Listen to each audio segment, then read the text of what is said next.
I took my boys out duck hunting on the St. Louis River, and it didn't go quite as planned. We sat for a couple of hours and only saw these two beautiful swans. We made a sweet blind along the river bank, but then decided it was time to do some fishing. It wasn't long until we hooked into some smallies.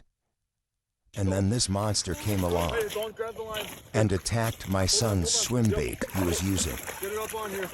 Jason, you want to help?